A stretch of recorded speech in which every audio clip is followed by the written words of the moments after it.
This is the Patriots Catch-22 podcast with Evan Lazar and Alex Barth. I'm Evan Lazar. Evan Lazar. Hello, everybody. Nailed it. Joined as always by our Barth. That's a fit. That's a match. No risk it, no biscuit. 22. Here is Evan Lazar and Alex Barth. March 17th, 2025. I'll use my birthday. That's not my birthday. I'm not going to use my birthday. March 17th, 2025. You just forget your own birthday. No, I didn't. I was like, I should use my birthday, and I realized I don't want to do my birthday on the air. Why would I? Yeah, why are you afraid to put your birthday on the air? I don't know. I don't know. Hello, everybody. Look at this new setup. This is fantastic. See, I don't want to hurt anybody's feelings, Marine, but this is better than the other one, okay? I love this setup. I love the desk. I can't hear anything through my headphones, though. I don't know if you can, Barth, but... No, me neither. I'm trying to. All right, we'll figure If it I out. turn it... Oh, there we go. I have to turn it way up. Okay, there we go. Just That was my fault. working out the details here. But Evan Lazar, Patriots, Catch-22, Alex Barth, obviously, who's been all over 98.5 The Sports Hub this week, by the way. You're on again this afternoon, Yep, too, 2 to right? 6. This is the 2 to last 6? last day of Barthy and McCarthy. Okay, so no tomorrow? Why not no Friday? I'm just not on the schedule. Oh, Neither's okay. Felger. Felger's taking it off, so... Well, shocker there. Before we get into the show, though, I do have to rant for like 30 seconds about the traffic that I just was in. Yeah, okay? it does happen, doesn't it? And I'm late. Every time it a- happens to me, all I hear, well, you know you should leave earlier. You got to know, we had an earlier show, Evan. Come on. No. I have like really something to say about It does happen, doesn't it? Okay, I guess I'll just Who get would it have thought? get it out of the way now. The city of Boston and the Boston proper, the area around Boston, has... Hang on. Before you say this, remember the talk we had about not randomly calling people out on this show? No, I'm calling out a lot of, like, nobody in particular that we know. Why would it's not? It's, I'm just making sure. calling out the city. I'm just of making Boston. sure you remember that I'm conversation. not we calling had. out a specific person. Okay. Here, well, I sort of am, but not anybody related to us in any sort of way. The city of Boston and Boston proper has a traffic epidemic. It is absolutely terrible. Like, we need to take the current city plan for traffic, and I know nobody cares about my traffic rant right now, but I'm doing it anyway. We have to take the whole city plan of bike lanes, bus lanes, how we handle traffic overflow, how we handle accidents, how we handle a police escort on 95 just now for some crane or something like that, and the cop is swerving to prohibit anybody from passing this crane on all 4 lanes of 95, going like this, swerving back and forth. We need to take it all, and we need to take it out back, and we need to burn it, and we need to start over. I am telling you right now, I have never experienced anything worse than what we have experienced here recently. I'm not just talking about today, like just in general, recently. It is horrible. It is got to be the worst traffic in America, because I lived in Los Angeles, and everybody says that traffic is the worst traffic in America. The difference is that the traffic in Los Angeles is so bad because of the amount of people that live in Los Angeles, and public transportation is not a thing. So there's a gajillion people, and everybody's in a car during rush hour. In Boston, in this area, this is all self-inflicted. This is all self-inflicted. We have plenty of roadways. We have plenty of highways. We have plenty of space to get everybody from where they need to be to where they need, point A to point B. This is all self-inflicted, and we need to start over. It is horrible.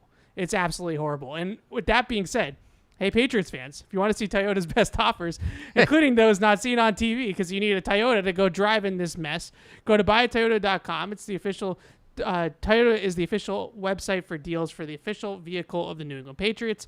Toyota, let's go places. And easy to drink, easy to enjoy. Bud Light, the official beer sponsor of the New England Patriots. All right. Take a deep breath, because I almost just got myself arrested. I had to remind myself in the back of the head, don't get arrested. Good. For this. Yeah, don't get arrested. Because Yeah. I was flipping out.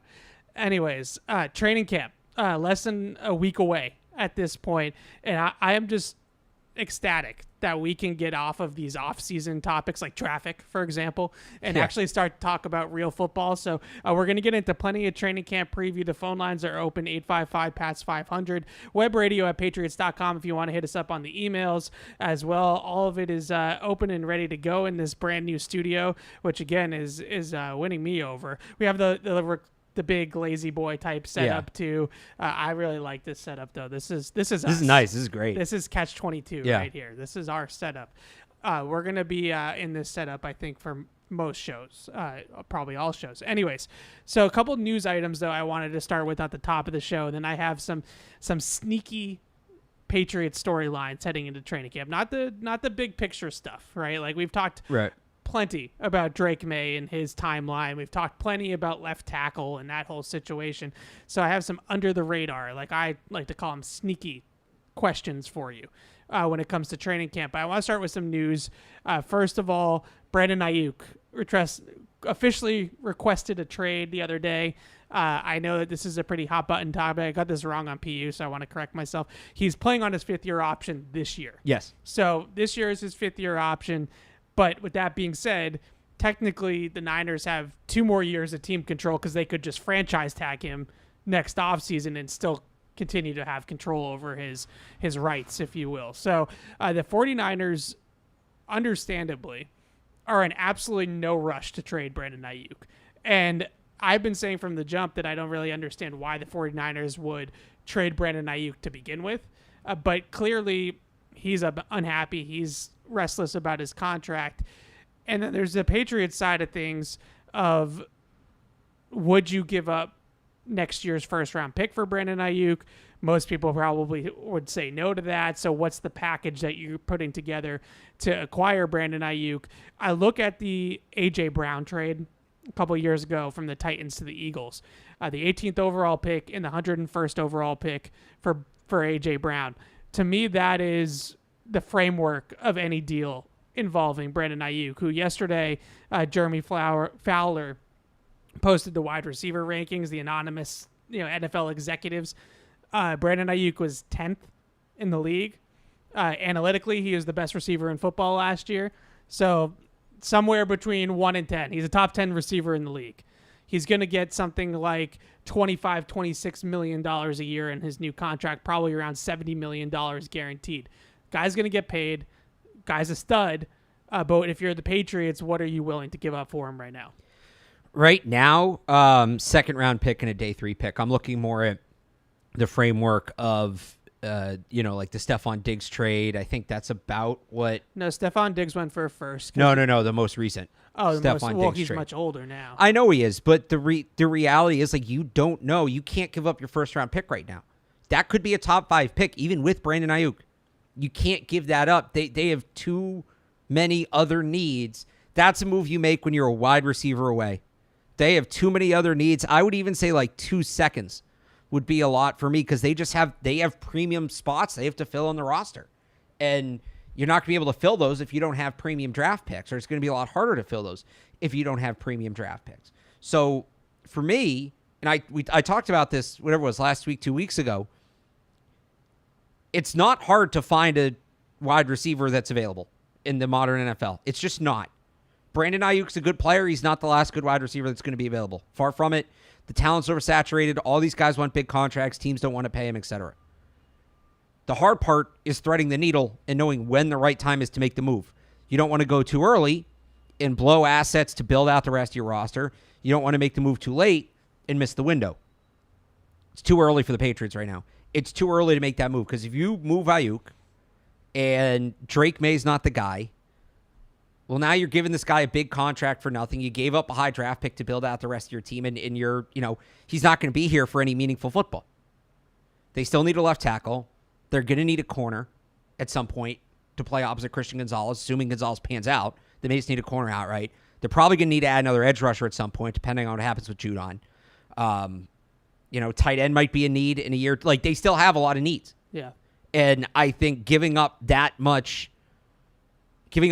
right now for one player, however much they need a wide receiver, is a little short-sighted. So I wouldn't do that. I'm starting with a second and a day 3 or 2 day 3 picks, and then we can have the conversation of maybe do you throw Matthew Judon in if you're not going to pay him. That's something I would entertain. The other reason I don't think they need to be in a rush is, I mean, it feels like Drake May's not going to start week 1. Who knows how long he's going to sit? So you're getting Brandon Aiyuk for Jacoby Brissett? Nothing against Jacoby Brissett, but like that's not. Well, yeah, but eventually for Drake May, but 26 years old, and he's going to sign a 4 or 5 year contract. So you do have to sign him to an extension. But the point is, if it's Aiyuk now or wide receiver X next year, that you're still ultimately getting the guy for Drake May. Again, it's the same thing I said with Marvin Harrison. But I just don't understand the timeline. I don't understand why it makes sense, because the extension would be tacked on to his 5th year. I know. Well, first of all, if you're going to make this trade, you have to sign him to an extension. That's going to be expensive. I don't think that's really part of the conversation, because that's a given. Like, you're not making the trade without extending it. Assuming he'll sign an extension here. What if you find out he won't sign an extension here? If you give him $75 million guaranteed, he'll sign the extension. Okay, fair. But I'm just saying, like, he was on Ryan Clark's podcast a couple weeks ago, and Ryan Clark asked him, what jersey are you wearing in 2024? And he said, probably the Niners. If not the Niners, the Commanders. If not the Niners, if not the Commanders, the Steelers. Well, you know why he said the Steelers. Because he's on Ryan Clark's podcast. Yeah. Yeah, and Jane Daniels was there, and that's why I said the Commanders. Yeah. But my point being, like, that's who's on the top of his head right now. Yeah. So, and it would be if the Kraft Group puts a $75 million. Yeah, I know you're right. You're right, but it's going to change. But they can do that for a guy next year. Who? DK Metcalf. You know that's been my guy. We'll have to trade for him. If he goes to Washington, maybe if Aiyuk goes to Washington, maybe Terry McLaurin becomes available. Maybe McLaurin doesn't want to be there as a number 2. Okay. Maybe he asks for a trade and a new contract. Like, I'm not saying don't trade for a wide receiver. Have you ever? You don't watch TV. There's a show called Arrested Development. I've watched Arrested Development. Okay. Remember the first episode when Michael thinks he's going to become the CEO? Yes. And his dad, and it seems so obvious. And then his dad announces the mom becomes CEO. He goes over and goes, it's not the time. And Michael doesn't get it, but he was exactly right. That's how I feel about. That's a bad analogy given what happens with the rest of the show. But the point being, but I understand what you're saying. like, that's how I feel. It's just like, I know it seems like the time. I know this seems like it. And I was the one saying, go get Mac Jones a wide receiver. That was in year 2. That was in year 3, not year 1. I will come here next year and pound the table for DK Metcalf, for Brandon Aiyuk, or CeeDee Lamb, or whoever's requesting a trade. T. Higgins. Maybe it's Aiyuk. Yeah. Maybe Aiyuk plays one more year in San Francisco, because the umbrella to all this is I don't think he's getting traded, period. No. But maybe Aiyuk plays one more year there, and then they tag him with the intent to trade him. Maybe it is Brandon Aiyuk next year. I'm just saying it's a little too early to make that move right now. I hear what you're saying. I feel like we are wasting a little bit of time talking about this, not because it's impossible that if he was available via trade that he would come here, but more so the 49ers need Brandon Aiyuk to win the Super Bowl. They're not going to win the Super Bowl without Brandon Aiyuk on their team this year. If they had Patrick Mahomes at quarterback, then maybe I would think differently. But because of the way that they have to construct things offensively, they have nobody to throw the ball to on the outside if they don't have Brandon Aiyuk on their roster. That's just a fact. Like, George Kittle's a tight end. Deebo Samuel's his own thing. Christian McCaffrey's a running back.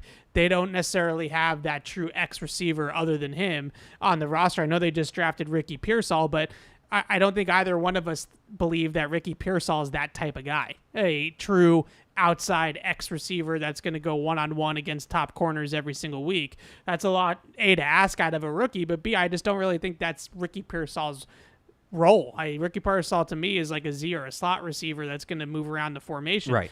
Aiyuk's situation for the 49ers is not all that different than Debo's or Nick Bosa's a couple years ago, where they said they played hardball with it, and they said, you're under contract.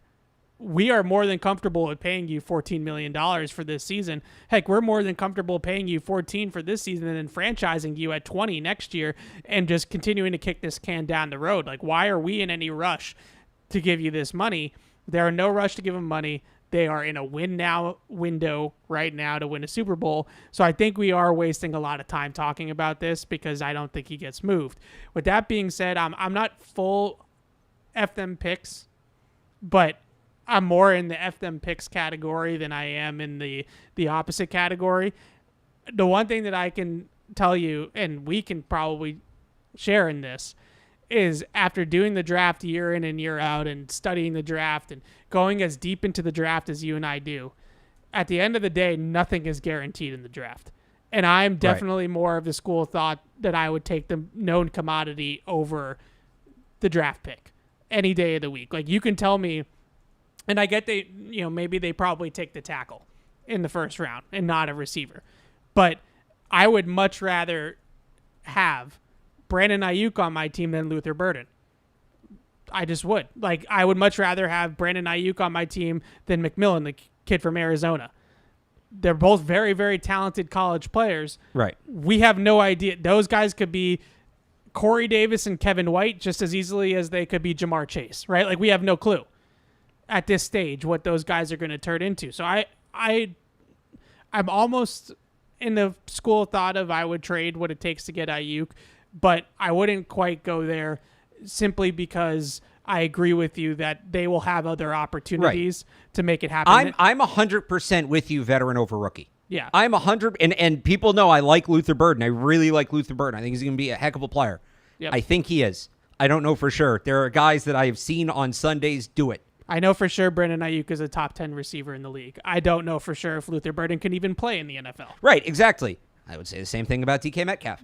Yeah, sure. So that's but where the I'm DK just like, Metcalf thing, that's going to take some more hoops. I think the one... it's the same thing. No, it's not, because he's not a free agent next year. Oh, no, I'm not saying trade for DK Metcalf right now. I'm saying next March. Yeah, but Brandon Aiyuk might just be available next March, or maybe available. Oh, it's like on a free franchise. agent. Yeah, or maybe available. Oh, if it's Brandon Aiyuk next year, that's fine. I thought you meant like now. Like if it's Brandon, maybe it is Brandon Aiyuk. We'll have a ton of fun debating. Do you trade for because I think DK's better than Aiyuk. I like them both. But I think DK's better. Do you trade for DK or do you sign Aiyuk in free agency? Would be a really fun debate. Okay, so here's the other part of it. And I know I'm going to sound like I'm in team trade, whatever, for Brandon Aiyuk. And I'm not on that team. there's no reason to offer a first-round pick if nobody else is offering a first-round pick. So I don't know what the market it completely is at this point. But well, what if? And again, maybe this is all null and void about the Niners just won't trade him. right. What if the Niners won't move him without a first-round pick? That's sort of where I'm coming from with this as well. And that was Right. going to be my second point here. First point, more than likely, and we see this every single year, these big time receivers, these elite receivers don't actually hit unrestricted free agency. I know everybody thinks T. Higgins is going to because he was tagged this year and he's going to play on the tag in 24, and then to franchise tag him again in 2025 is going to cost the Bengals a boatload of money. But at the same time, it doesn't usually happen. So that tells me that the one receiver that is probably going to be the rare instance where it does happen is going to be T. Higgins. Now, we just saw this happen with Calvin Ridley. You have to be the team he picks. Not Right. only from a financial standpoint, but if the money's close, you have to be a more appealing destination than the other options. Well, that's where you hope in part Drake May showcases something. T. Higgins becomes the only, let's say it's a Calvin Ridley situation, Yeah. where there's one good receiver and then there's everybody else. And next year it's just T. Higgins and then it's everybody else. The Patriots are going to have to outbid everybody because they're not going to attract him simply because they're like all of a sudden this Super Bowl team, right? They're going to have to outbid everybody. And I just think that you're going to be left into, you could be, not 100%, but you could be left in a similar situation as what you were this year, where you made this huge pitch to Calvin Ridley. He goes to the Titans, and then you're left with KJ Osborne, which it's no disrespect to KJ Osborne, but Right. that's No, just it's a the way, different tier player. that's just the way it happened. So as much as I want to sit here and say, just wait, there'll be other guys, yada, yada, yada. If this is your opportunity to go get one of these players, then I have a hard time passing it up. So that being said, I also feel like with the Niners perspective, I just laid out why the Niners need Brandon Aiyuk. Right. So you are going to have to make it worth their while to even think about trading him. And the only way to me that you make it worth their while to think about it is by putting a first-round pick on the table. Because why, if you're the 49ers, why trade Brandon Aiyuk in a year that you were in overtime at the Super Bowl against the Chiefs last year? So you think you're right there. You're probably going to be right there again.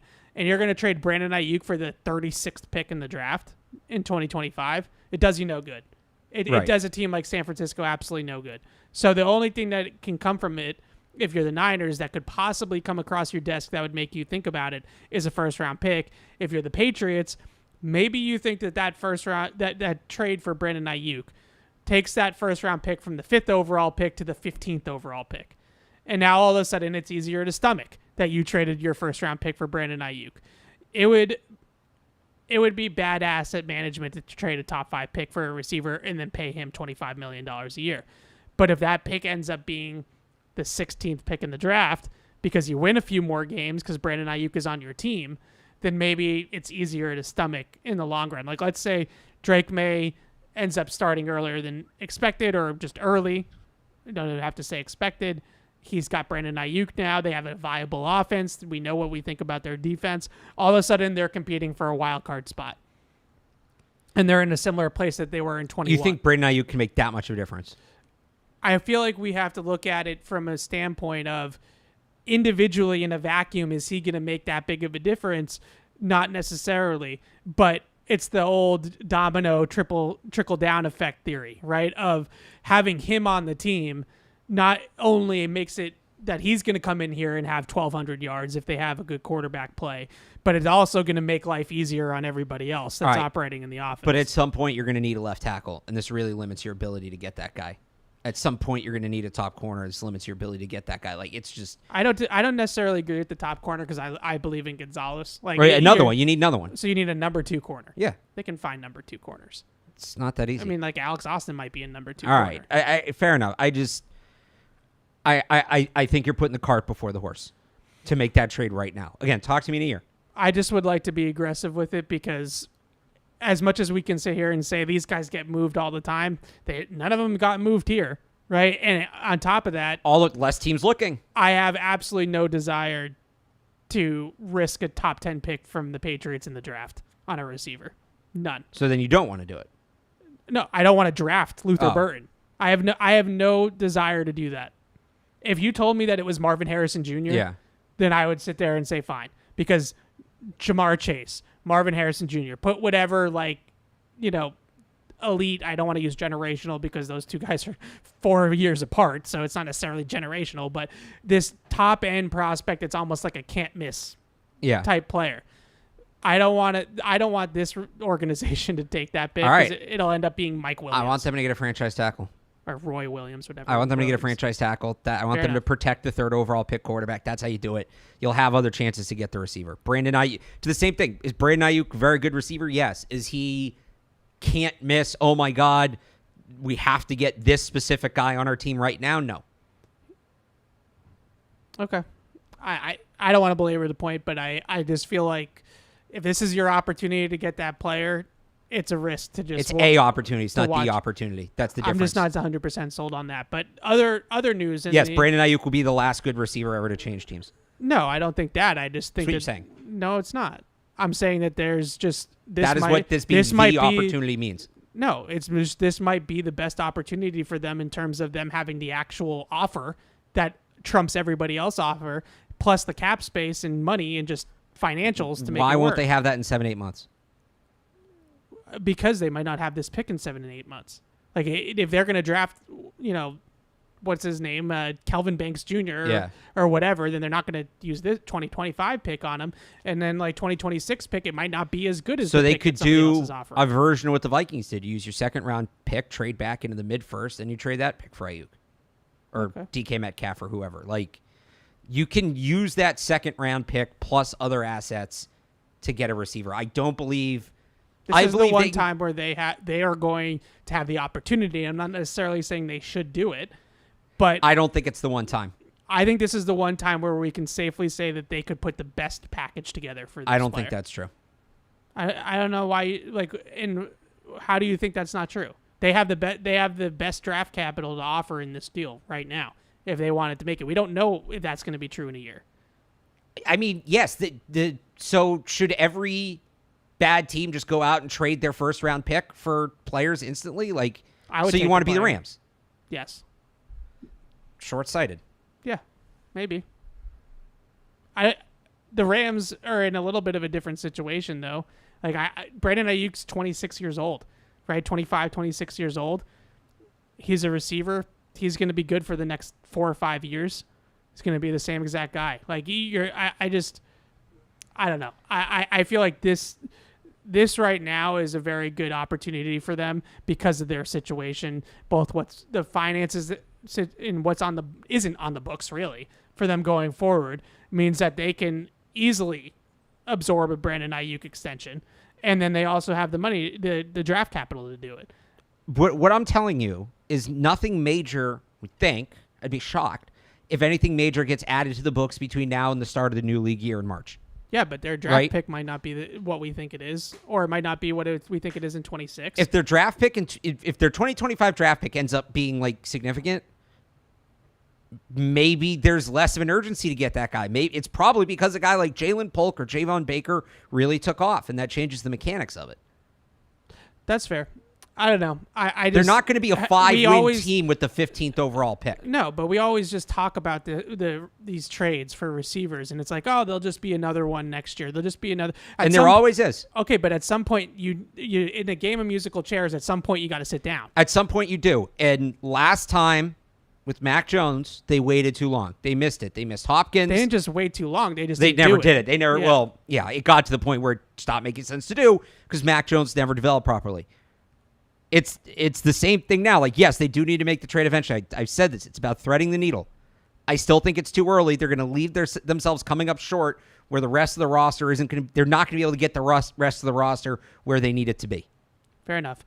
Let's move on because we're stuck here. You just want to talk about two guys playing catch. You don't want to talk about football. 100%. That's exactly what it is. Talking about football because apparently he doesn't play catch. Well, he does with the fans. So I guess Matthew Judon in some ways does play catch. Yeah. But with the Matthew Judon situation, this is the other bit of news. Actually, there's 3 bits of news, but this is a second bit of news for the Patriots. It does sound to me like we are going to get out there on Wednesday or even on Tuesday when the veterans report, and we probably have some access press conferences, things like that. It sounds like Matthew Judon's going to be here. Now, is he going to be holding in? That's a separate conversation, but he's probably going to be here. He obviously is underpaid at 6.5 in base, another $1 million in, active per game roster bonuses and how the Patriots structure the deal. There's no guaranteed money, right? There's no guaranteed money, but if he's on the team, he's on the team, right? Right. So his base salary is going to be essentially guaranteed because he's going to make the 53-man roster. Right. If he's okay, here. I get what you're saying. Yeah. Now the active per game roster bonuses are if he's healthy. That's where the guaranteed money comes in, or the lack of. So he's underpaid. There's no question about that. We can get into the conversation of, well, he was kind of paid before this, right? They gave him the contract up front. They gave him a raise last year. But there's really 3 ways they could attack this. And I'll save the one that I think they're going to do for last. The first one is obviously to offer him an extension that he accepts. Right. Reportedly, they've offered him an extension already, and he didn't accept the offer. So they could offer him an extension that would tack years onto his current deal, signing bonus, all that kind of stuff. Matthew Judon gets paid. He's a happy camper. Option number 2 is to see what's out there in a trade. We're worlds apart on the contract. He's not going to be a part of the team's future. I think that's fair to say that, yes, he is currently the best player on the roster. But at the same time, he's 31 years old going into 32. He's probably not going to be here for the next great Patriots team. So maybe it's best to look to move him in a trade. But I'll come back to that one in a second.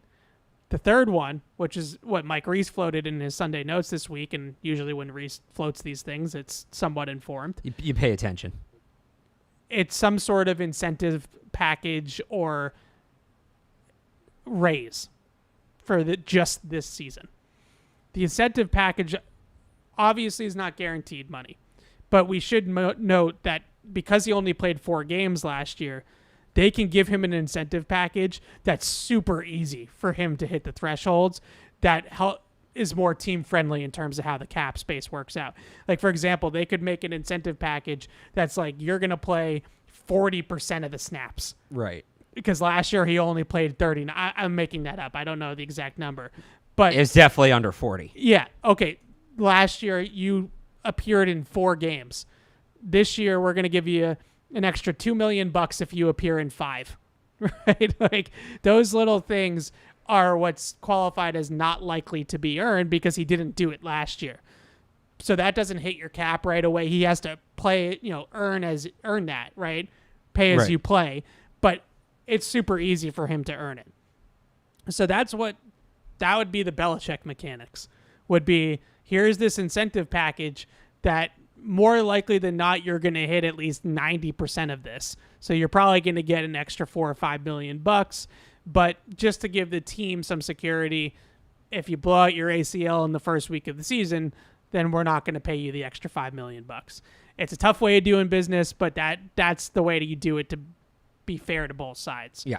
So I would think that that's probably where we're headed with this. Maybe that does include a couple $1 million up front guaranteed and then an incentive package tacked on to that. The extension doesn't really seem to make a whole lot of sense to me because of his age and because of where they're at. Right. And going back to the trade, the best time to trade him would probably be at the deadline.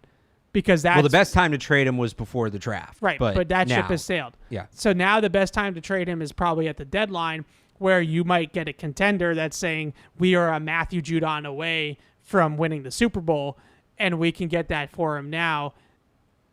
You start to also get a little bit of like a market thing going. Maybe you get some competing offers. Right. You have multiples, and now all of a sudden you have a better offer on the table. I feel like that's probably when you could maximize his value in this situation. So long story short, I feel like Matthew Judon's on this team week 1. My guess is that it's probably some sort of incentive raise for this season, and then they say, hey, go test free agency next year. Maybe, go do your thing. But where do you stand with the Matthew Judon? Yeah, I agree with a lot of what you said. The 1 year bump makes more sense than the extension. On the trade, though, I agree he has more value at the deadline if he's playing.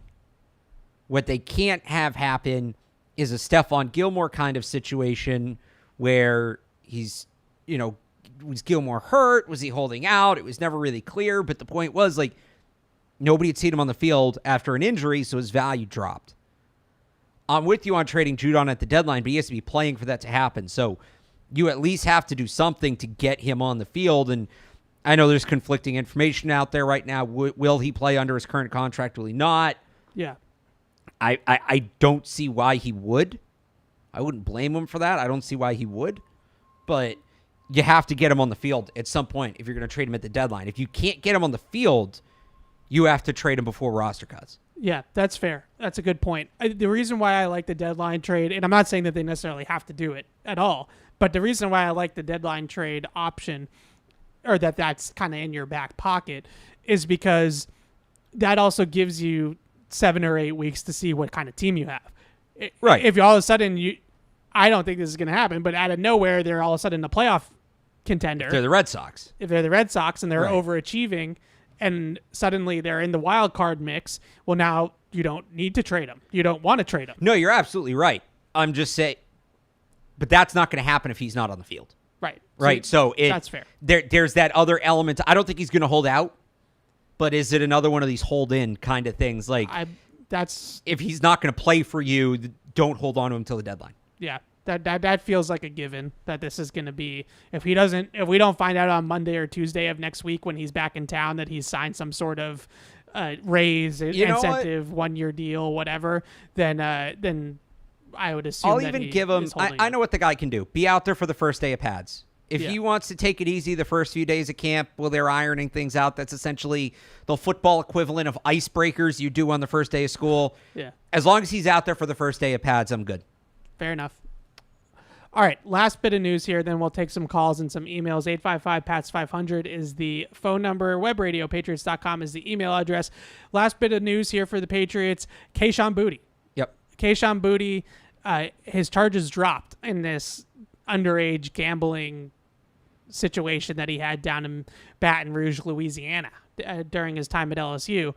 So charges dropped. Obviously good for Kayshon Boutte, personally. Yep. Good for him that the charges were dropped. But more importantly, and I should mention, this is just because the legal charges are dropped doesn't mean that the league is going to overlook it. Like the league, what can the league do? The league can suspend you even if you're not in the court of law. You're found not guilty. Oh, no, we know that. Yeah. We of all people know that. But yeah, all right, fair enough. So the league is hyper sensitive to gambling. Right, for good reason. Now, the one thing Kayshon Boutte has going for him in this situation is this was in college. So he wasn't in the NFL yet when this happened. I think he was still betting for like a week after he was drafted, but yeah, pretty much. He hadn't played in an NFL game yet. Right. So that's one thing he has going for him, but we saw what happened with other instances. We just talked about Calvin Ridley. Like, we've seen what's happened in other instances.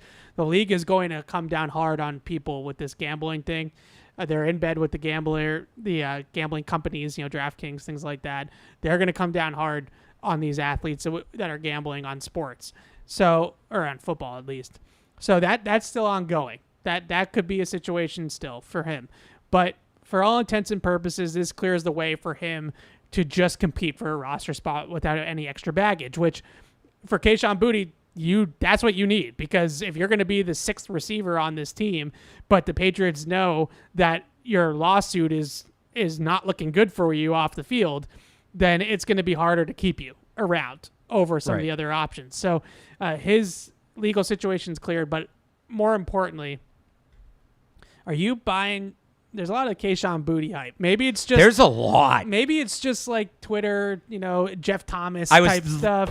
Literally just gonna say we're approaching Jeff Thomas territory. Good Paul Evan. That could be what it is, right? Where's Jeff Thomas now? It could easily be like the DC Defenders or something like that. St. Louis Battlehawks. You were close. Good job. See? Look at you knowing spring ball. See, there you go. Every once in a while. So I don't think he played though. We're in that territory, but I would just love to know. And I know people think I'm being sassy. Like, I'm not trying to be snarky. Like, call in, email in, tell me, like, what have you seen from Kayshon Boutte and not his freshman season at LSU, because But it's that and the slant against Green Bay. So his freshman season at LSU is what, 2020? 2021. Yeah, it was 21. I don't think he was there with Chase. So we're going on 4 years since we've seen that guy. Since we've seen that guy consistently, you see him in flashes. Like, again, and it's minor. Yeah. But he took that slant to the house against Green Bay last year. In I a think people remember preseason that. game. In a preseason. And it was 2020, by the way. I'm not saying you're wrong. So in 2020, we are now in 2024.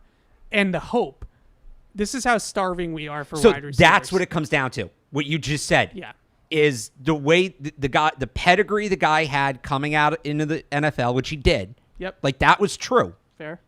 The pedigree he had coming in, and you see these little flashes, and Patriots fans are just so desperate for that top-end receiver talent that they see that and they latch on. I understand it. But he needs to do it more consistently. It's not going to matter if he doesn't do it on a regular basis. Right. And We have not seen him do that. Can he do it? I mean, it's possible, but like, it's not, he's got to actually do it. It's easier said than done.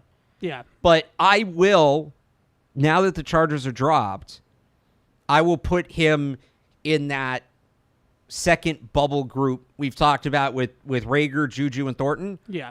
I don't think it's unfair to put him in that group. That if there's a sixth spot or somebody gets hurt and there's a fifth spot, he should be in the mix with those guys. Let me ask you this, Evan. Yes.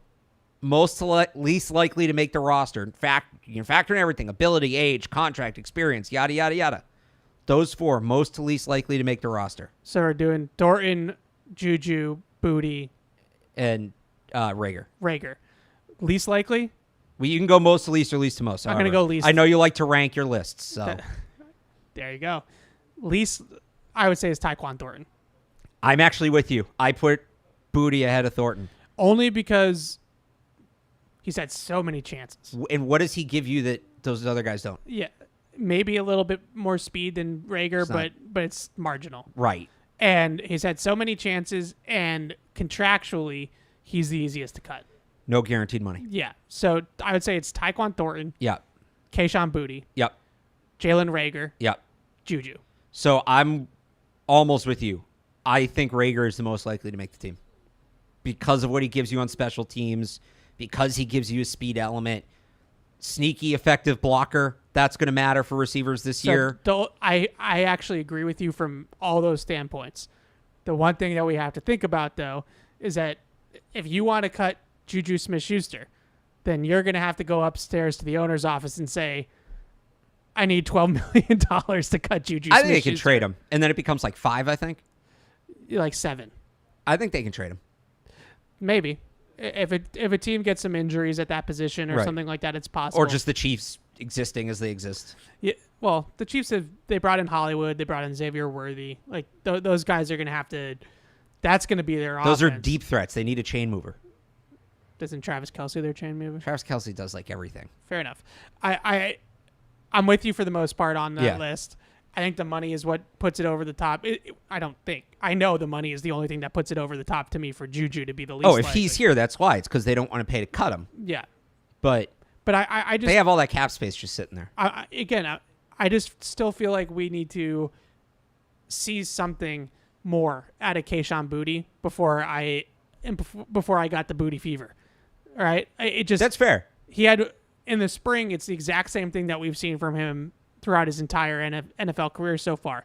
He had one good practice towards the end of the spring, and all due respect, he was going out there and he was mossing like Mikey Victor, right? And these types of guys. And we're out there and we're saying, oh, he had 4 or 5 catches, good practice. Then we'll go a week and we won't talk about Keyshawn Booty, you know, and then he'll flash again. So yeah, there are flashes. You're right. I just don't know if that adds up. A lot of players can flash. A lot of players can flash. It's about being able to do it consistently. So, I do think he's moved. Like before the Chargers were dropped, I was just kind of looking at him as a camp body. Like he's here to round out the roster. He's a step above that now. Yeah, so we're in agreement, though, just because this is a hot button topic Yeah. with the receivers. The locks right now on the team. Yeah. Pop Douglas, Yeah. the 2 rookies, obviously, Polk and Baker. Are we putting Bourne, whether Assuming health. Yeah. health, if he's available. Bourne's either going to be on the team or on IR. Right. Like, he's going to be here. Yeah. And where are we with KJ Osborne? Are we putting him in the lock, or are we He's like a step below. I still don't have a term for this. near lock? In my mind, I say verbal commit because that's a college football reference, but Of course. I put him in that same tier with like a guy like Austin Hooper or a guy like Alex Austin, where unless one, things go very poorly for him, and two, things go exceptionally well for somebody else, Yeah. he's going to be here. I know he had some drops in the spring. I get that. Had some drops last year too. Yeah, but he can get open.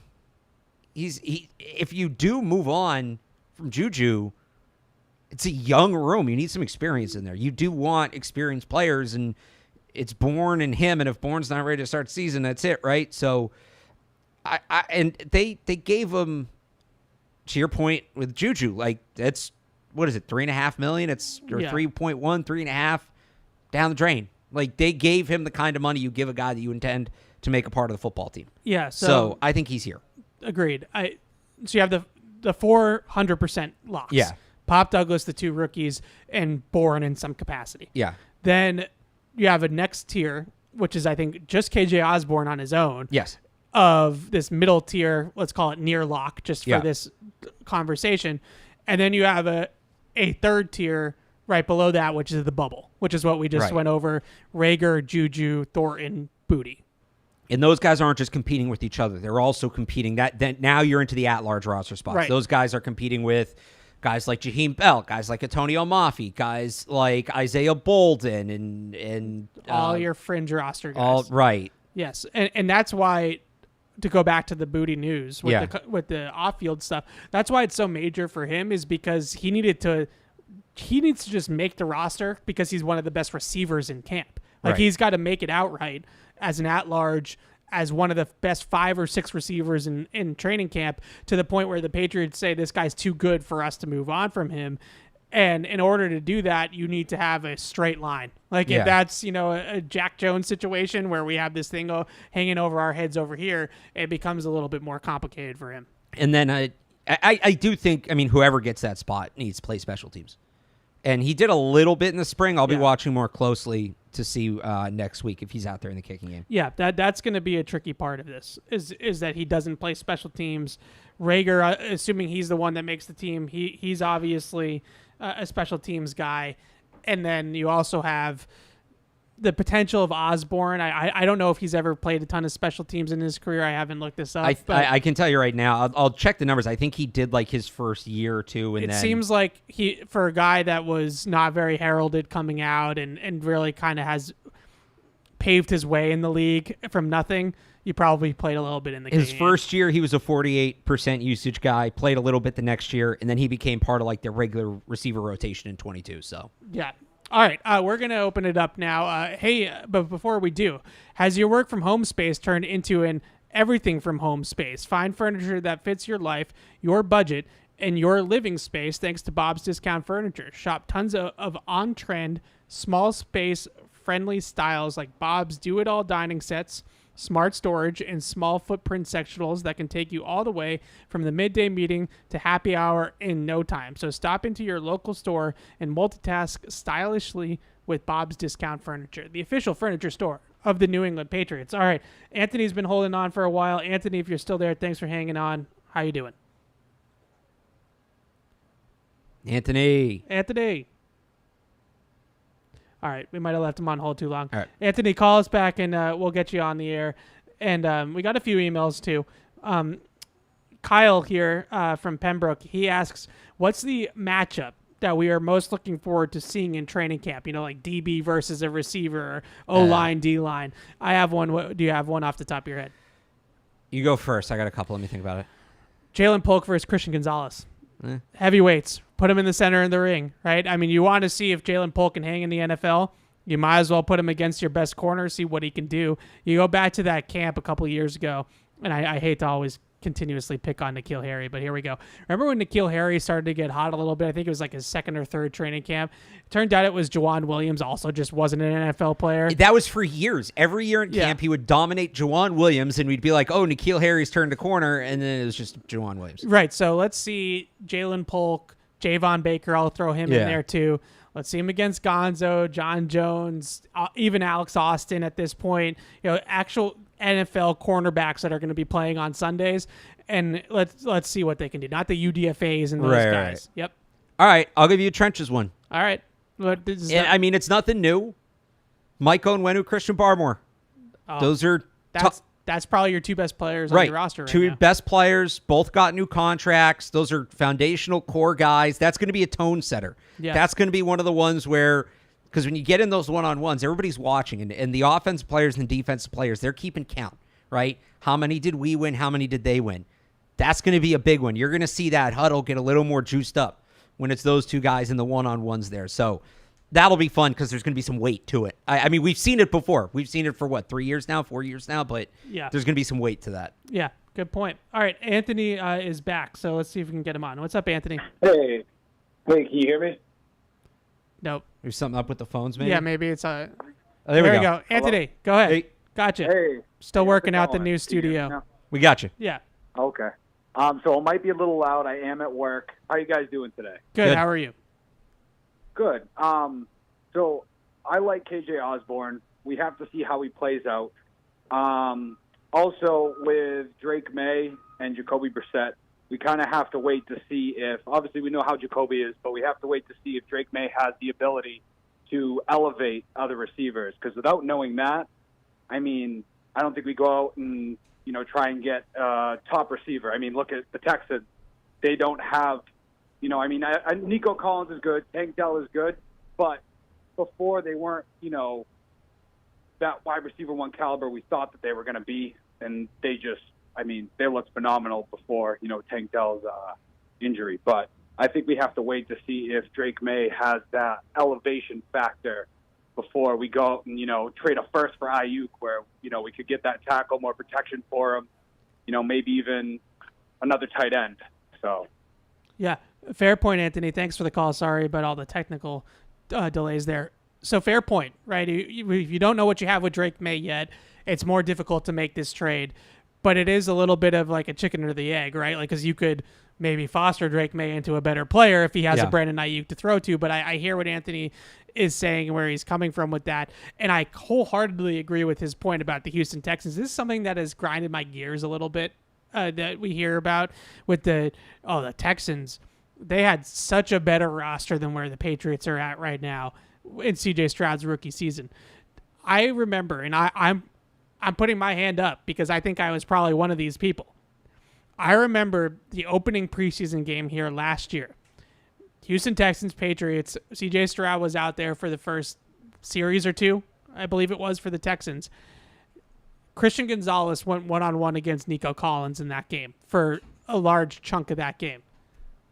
And when he did that, a lot of people said to themselves, oh, but it's just Nico Collins. Right. Like, let's see what he does against A.J. Brown. Let's see what he does against Garrett Wilson. Right. Some of the first couple guys I'm just thinking of that off the top of my head in the beginning of that schedule.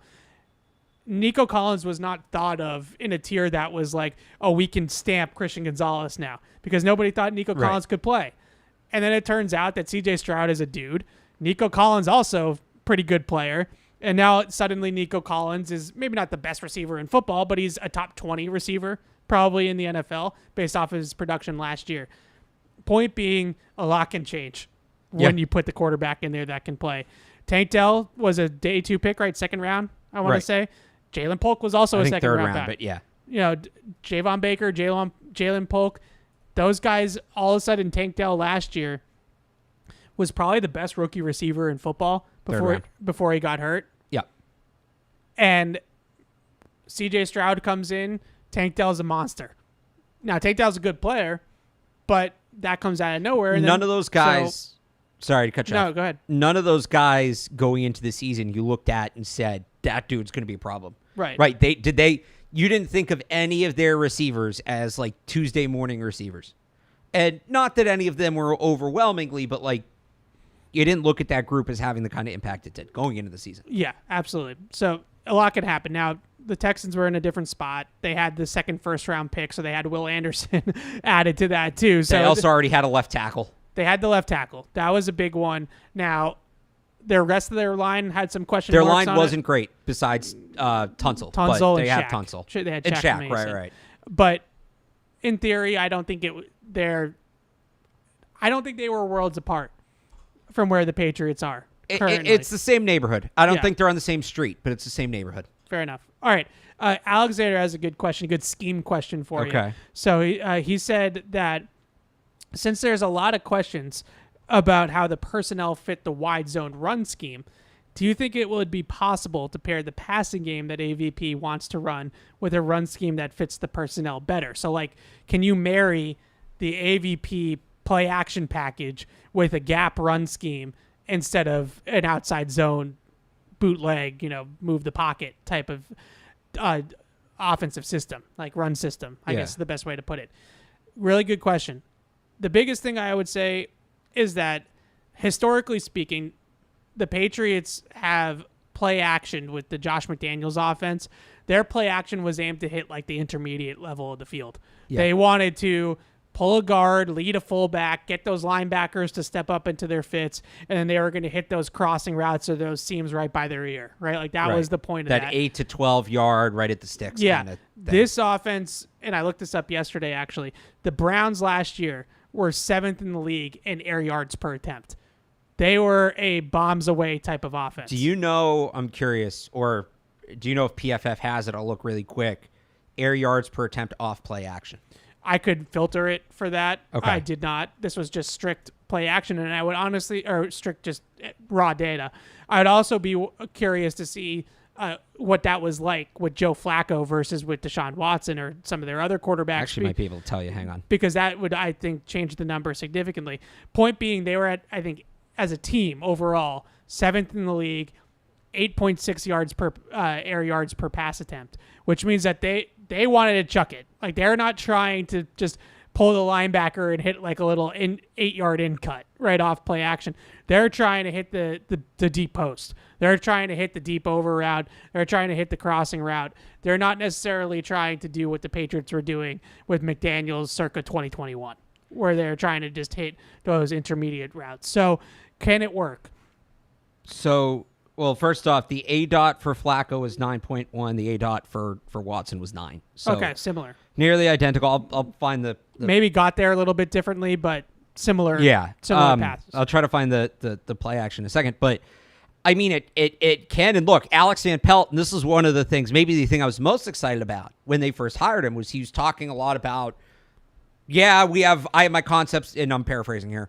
I have my concepts I want to run, but we need to run what our players can run. Yeah. Right? We need to tailor this to our players having success. So it can be done.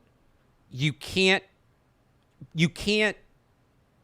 There's a way to do it. It's maybe a little different than the email described, at least to me.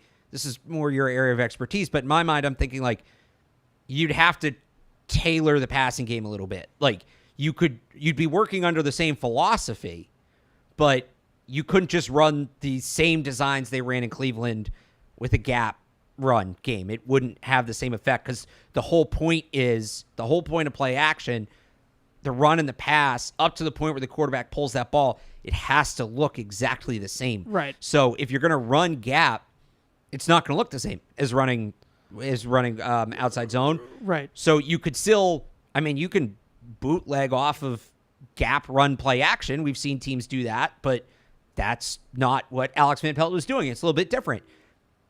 It's a nuanced enough of a change that if he's really serious about what he's saying, that we need to run what our personnel can do, he probably could do it.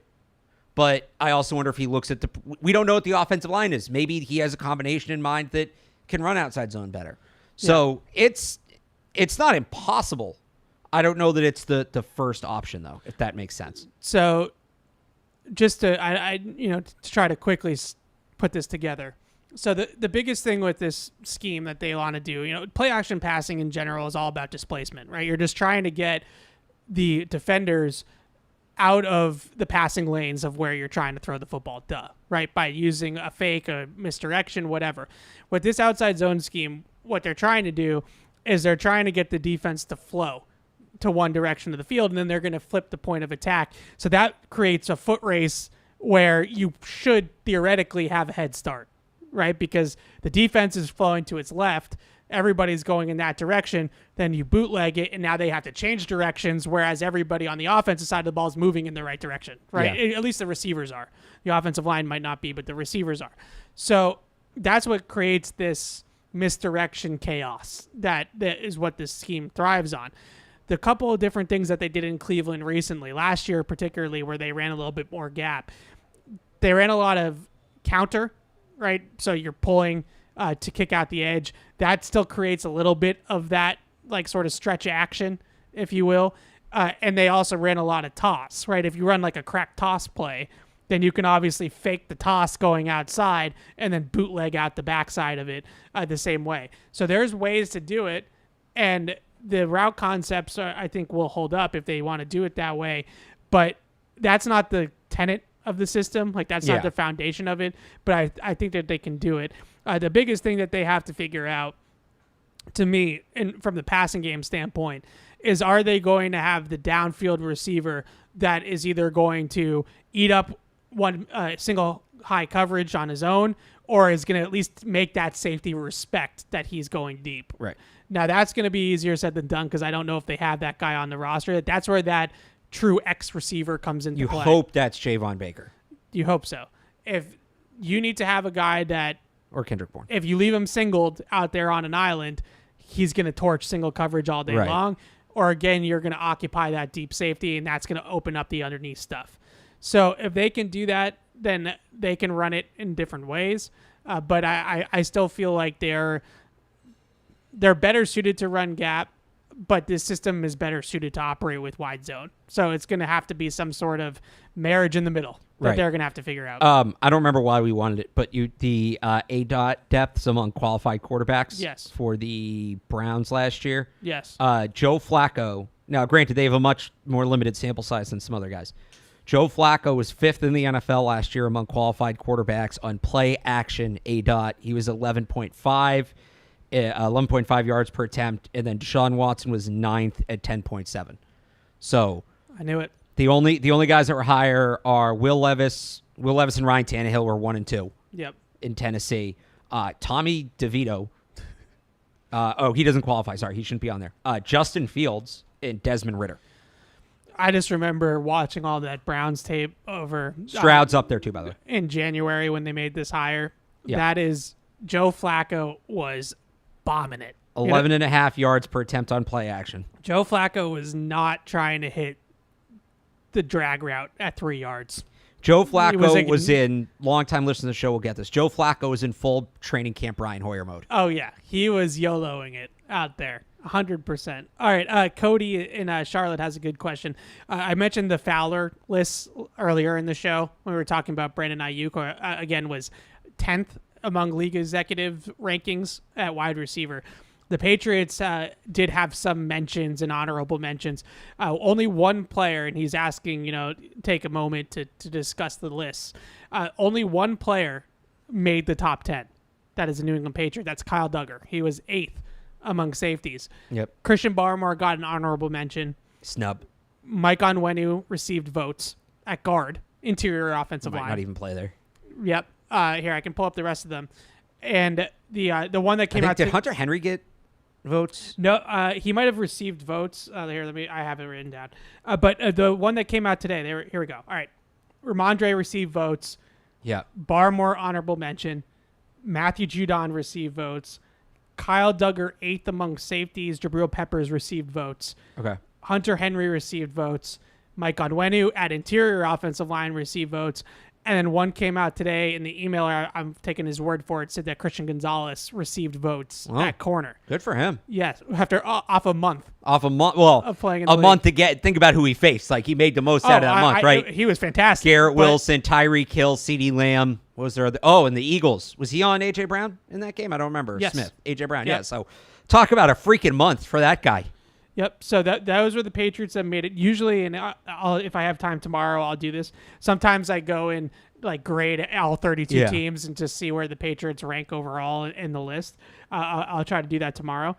But the biggest thing out of all of this is, not a whole lot of actual top 10 players at their positions, which is not too surprising given the state of the roster and where we're at. And I also think that there's a couple of snubs that we could discuss as well that didn't even receive votes on these lists that I was pretty surprised about. But what is your overall? I'm not surprised at all that this is where they're at. I think a lot of people are surprised by Onwenu. I wonder if he didn't get votes simply because some of the voters were considering him as a tackle. Yeah. And didn't vote for him on interior because they didn't consider that his position. So not surprising. I'm pleasantly surprised by some of it. How big of a fan I am of Jabril Peppers, and I think he's been totally overlooked. So for him to receive votes, I think is good. And Gonzalez too, off just a month. Wow. Yep. So Gonzalez. I don't know if I see him here. Actually, he didn't just receive votes. He got an honorable mention. Wow. Good. All right. So here's the write-up from Fowler. Before his season came to an early end due to shoulder injury, Gonzalez impressed with 1 interception, 2 pass breakups, and 1 quarterback hit in 4 games. Here's a quote from an anonymous AFC executive. I'd have him really high had he not gotten hurt last season. A stud. All right. So, anonymous AFC executive who is Elliot Wolf. No, I'm just kidding. Evan. I don't know who it was. That's why it's anonymous. How many times were we sitting here last year in the spring saying if they can draft Christian Gonzalez, we know they need a tackle, we know they need a receiver, if they can draft Christian Gonzalez, you sprint that card up to the table. That was one that you, me, Deuce, everybody that gets super nerdy into the draft and loves the draft that covers the team that I talk to on a regular basis. It was we're talking about Zay Flowers, we're talking about Broderick Jones, and then everybody would pause and say, but if Christian Gonzalez is on the board, that's the guy I'm taking. It was a consensus that for the first time in my time covering the team that Bill actually was in agreement on, which was crazy. And then we came back to the level last year when nobody could agree on a single thing and we were at each other's throats. But no, we didn't talk about him a lot simply because I remember being like, we're not going to spend time on this guy because he's not going to be there.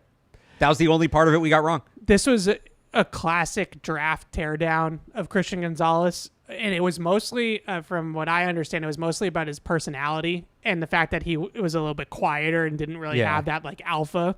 But I think what made the Patriots unique in their evaluation of him is that they had Stephon Gilmore here, who was a very similar temperament, very similar quiet. But when you actually listen to Stephon Gilmore talk, he was incredibly confident, almost cocky. I've told this story. I don't know if I ever told this on the air. We're our first year, right? We were covering them. Yeah. And my job was to be with the camera and shoot the scrum, and I'd get way in the back because I wasn't very good at it. And I couldn't hear him. And everybody was always saying, oh, man, he's the swagger. I'm like, the guy doesn't say anything. Yeah. And then one time I got up in the front, and it was before, I don't remember who they were playing, but they were playing a team with a very good receiver. And he, somebody asked him, what do you think of Face? This guy goes, yeah, I can handle him. And he just tears the guy down. I'm like, oh, that's what he's been saying this whole time? Yeah. Wow. Yeah, I had some great conversations with Gilmore when he was on the team. And he really walked that walk. He wasn't a loud voice like a Ty Law or something like that was boisterous with it.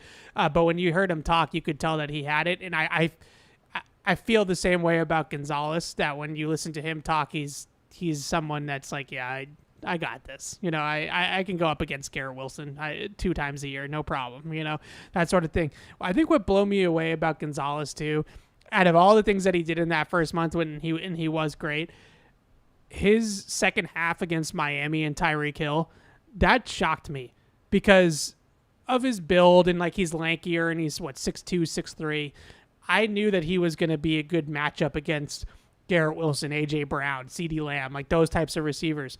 I did not know he had the burners to stick with a guy like Tyreek Hill. I didn't know he had that in his, and I know he ran well, but there's running well and then there's Tyreek Hill, right? Yeah. And the fact that he was able to go out there and go stride for stride with Tyreek Hill told me that, okay, now he can cover anybody. Any type. I'm talking about body types, right? Small, quick, fast guys, shifty guys, speed guys like Hill, bigger, specimens like A.J. Brown. That's what makes a number one corner elite, and that's where he's headed. So, yeah, cool shout for Gonzo on the honorable mention list. So the Patriots had quite a few. The one snub I wanted to mention, I was pretty surprised that Judon Bentley got no recognition whatsoever amongst off-ball linebackers. He is one of the best at what he does in terms of that position.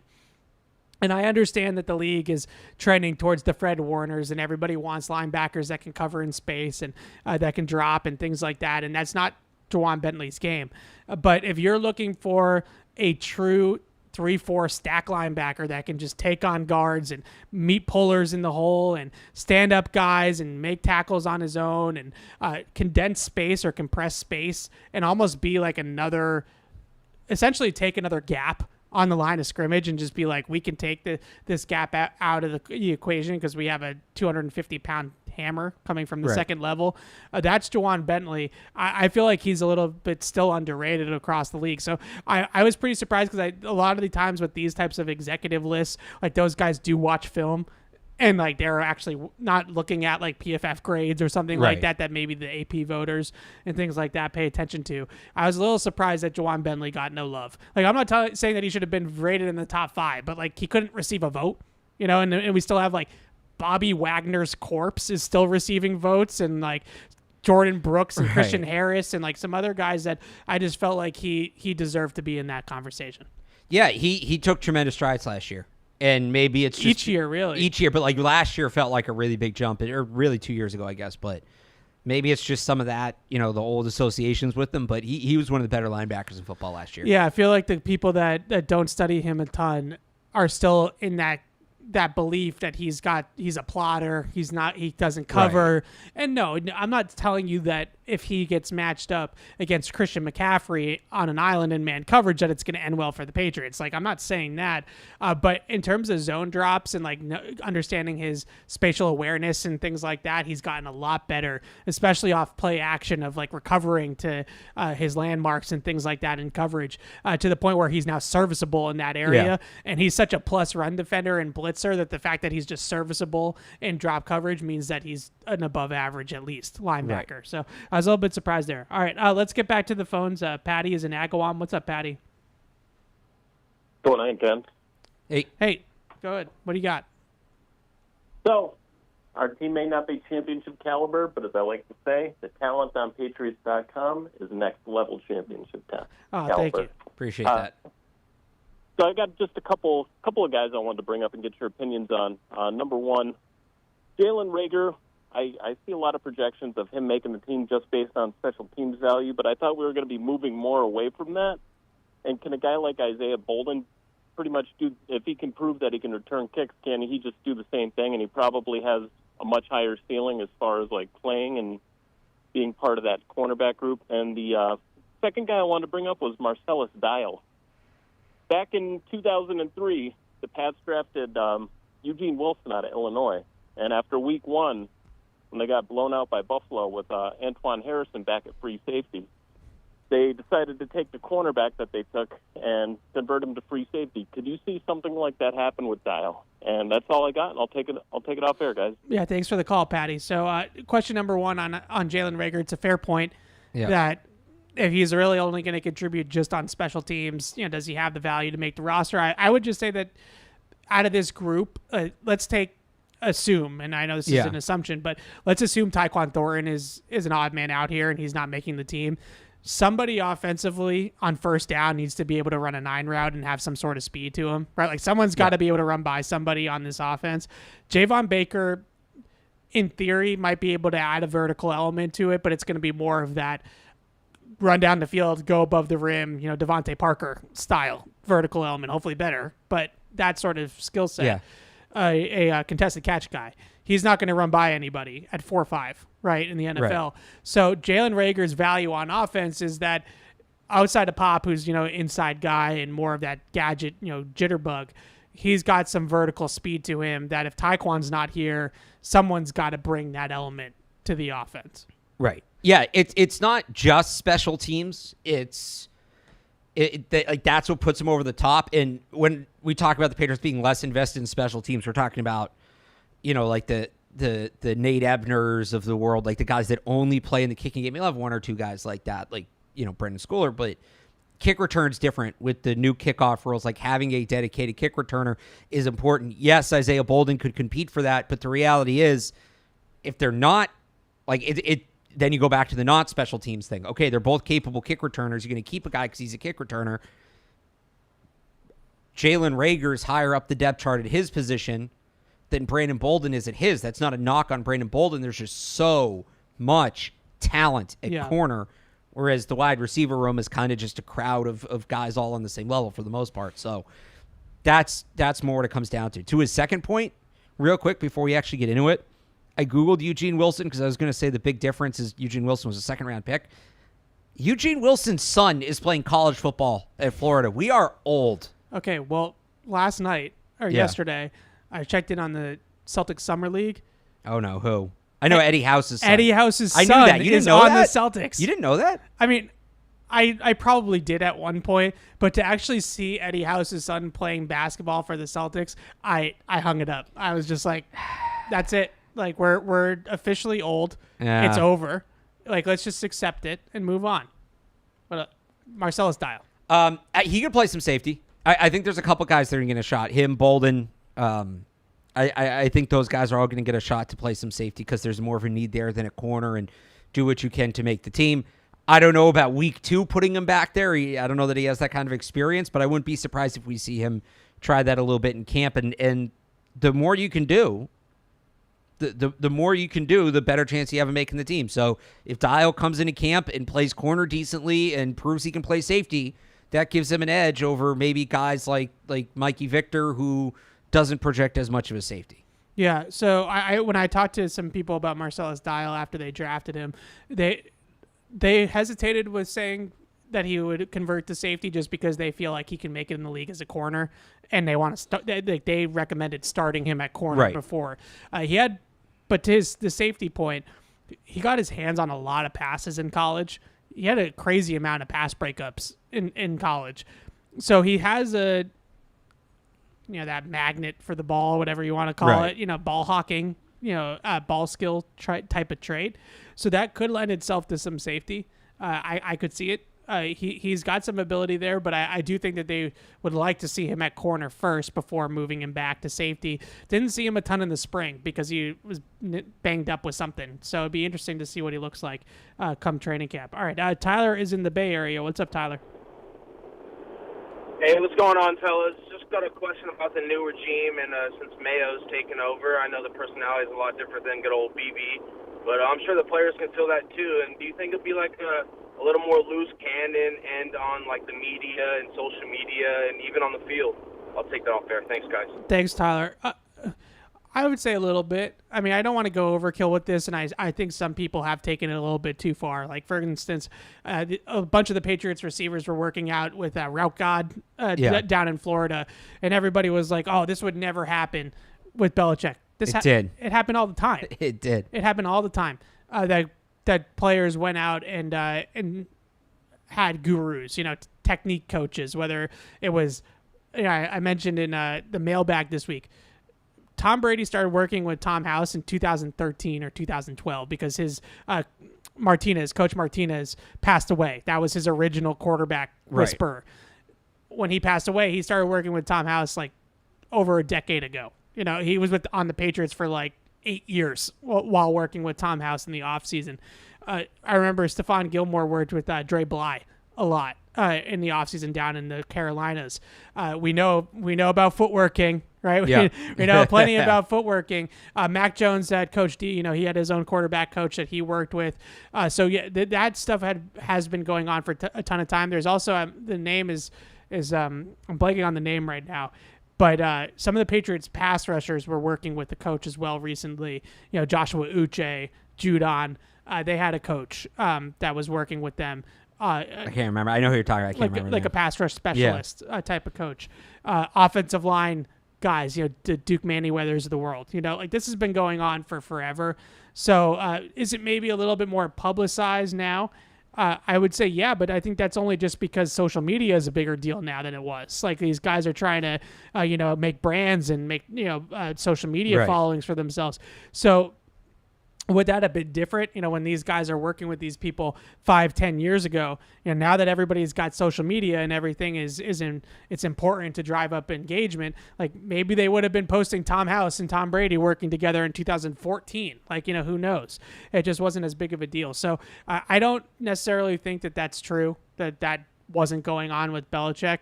I just think times are a little bit different and Yeah. it's a little bit more publicly accessible nowadays. Yeah. All right, let's get into my sneaky questions, my burning questions here for training camp. I got 6 of them. We have 30 Okay. minutes to go through 6 of them, All so right. we'll be a little bit quicker than I was planning, but that's okay. So these are not when's Drake May going to start.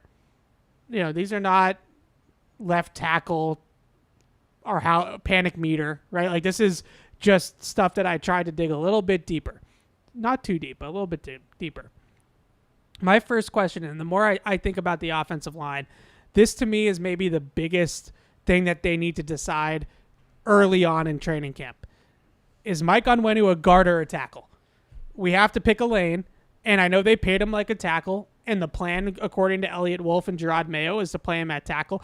The plan to Mike Onwenu was to play. Remember back in the spring, he talked to us, and he told us that he was planning to start the year at right tackle.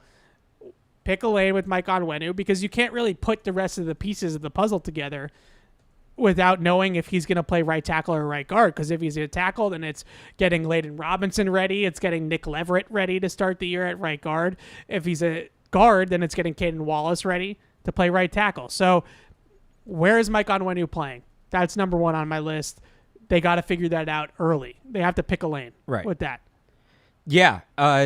To talk about the rest of the offensive line competition, like that's all going to be dictated on where Mike Onwenu plays. Right. Are we going to have a competition at right tackle with like Caden Wallace and Tyrone Wheatley? Are we going to have right tackle? Or is there going to be a guard competition? Like he has to be the first domino to fall. They can't figure this all out at once. It's going to have to happen in stages, and that needs to be assuming they're locked on keeping Chukwuekorfor at left tackle, and that's just a development thing and not a battle thing. The first domino to fall is where's Mike Onwenu. Yeah, so I've been steadfast that I believe that Mike Onwenu is a guard.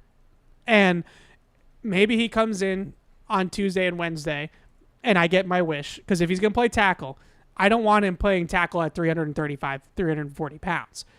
I would like to have thought or hoped that in this offseason they would have had him trimmed down a little bit to be a little bit more sleeker, a little bit lighter on his feet to play outside on a regular basis.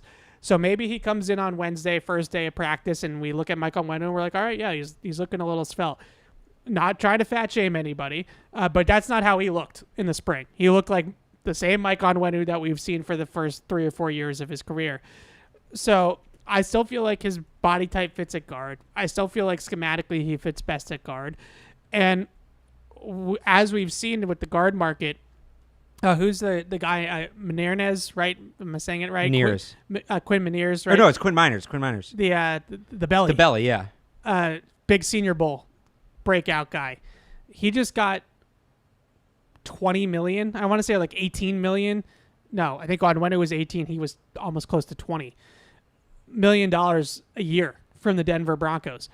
So Mike Onwenu, even at guard, is no longer a top 5 paid guard in the league. So I don't think that his contract for a premium starter at the guard position is totally out of whack for him to play there. Like I think that was a concern for some people is, well, oh, you paid him at tackle and now it's bad asset management to now play him at guard at that number. If you look at the league number, the going rate now for like a premium tackle, like somebody that makes Jeremy Fowler's list, for example, is $18 to $20 million, which is exactly where Mike Onwenu is. So that contract's looking pretty good right about now, by the way, after the Bellies contract came through. But point being, you can pay Mike Onwenu the money he's making and play him at guard, and that's not out of whack. Like your contract table all of a sudden isn't blown up because he's making tackle money and playing guard. And then he could obviously kick outside to tackle if all hell breaks loose like it did last year and you need him to play tackle, he's got that ability. He's got that ability to play outside. So I'm still Mike Onwenu right guard. That's where I'm at, but we'll see where we get to it. I'm kind of coming around to it just because if I like Caden Wallace at right tackle, and that they just need to figure out their best 5. And if that's what it is, I get it. I still think there's more value in him playing tackle, but you got to get this thing blocked this year if you're going to put Drake May out there. Yep. All right, number 2. We've talked a lot about Jalen Polk. Yep. Javon Baker. Yep. We've talked a lot about the bubble. Rager, Booty, Dorton, Juju, even Osborne. Are we sleeping a little bit on Pop Douglas? Are we sleeping a little bit on Pop Douglas? I don't think I am. Because he's tough because the question with him isn't football related. It's can he stay healthy? It's durability. He's just a smaller guy, and he looks like he bulked up a little bit. But if he's healthy, I think he can be a 1,000-yard receiver. Yeah. I don't think that's out of the question if he's healthy. Right. And you can't really do that in camp. Like, he's healthy till he's not. There's no X's and O's to it. He's healthy till he's not, and we'll see how that one plays out. Like, there's things he can do. Does he do a better job of protecting himself this year? I think, and this is common for a lot of young players, like, he needs to do a better job of learning when it's time to just give up on the play. Yeah. Like, don't let a great play become a bad play because you're trying to do a little too much, whether that be a turnover, an injury, or whatever. But I don't know if sleeping on him is the right word. I think it's just I don't want to go too all in because, like, he's not a guy. I hope he plays 17 games, but I don't think he's one of those guys you can, like, count on for 17 games. It's a fair point. And at 5'7" and change and 185 pounds, I think he's actually listed on our website at 5'8", 190, which has given him a lot, in my opinion. But at that size, we'll see at the combine. Yeah, that's why I said I think it's 5'7" and change and like 180, 185. If he is 5'8", 179. If he's getting, 100 targets, 120 targets, 125 targets, going the distance at that size with that volume is hard. And he's going to get a lot of those catch and run opportunities too. So he's going to be taking hits to the ground also a lot of the time. So that's the difficulty. The other difficulty that I have in terms of volume with him is, historically speaking, this Cleveland Browns offense, this Shanahan West Coast offense, I shouldn't call it Shanahan, it's really not, but this Cleveland Browns offense, in order to play on first and second down, you have to be able to run block. You have to be able to run block. Like, that's the identity, right, of the team. That's how they establish all of the bells and whistles that they want to run in the passing game. That's how they establish all that as being able to run. So if you look at all of these teams across this tree, even the Browns, but then also like the Shanahan tree, Niners, Rams, Dolphins, not really Dolphins, I suppose, Packers.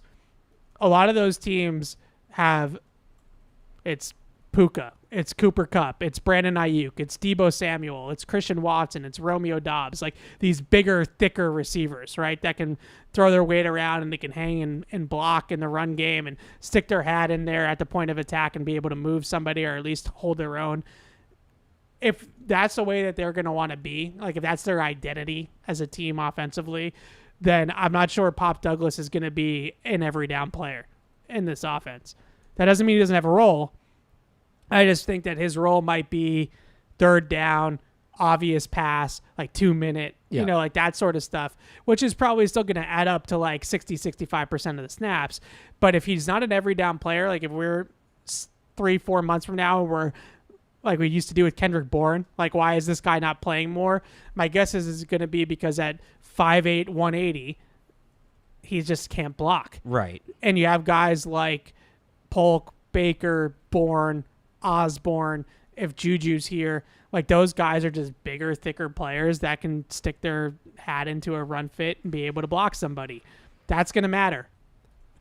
Should it matter? Like, do I love that it matters? Like, not necessarily. You know me. You said earlier, I just want to watch people throw and catch. But that's the bottom line, is that type of stuff matters, and that's what makes this system run. That's what makes this system go.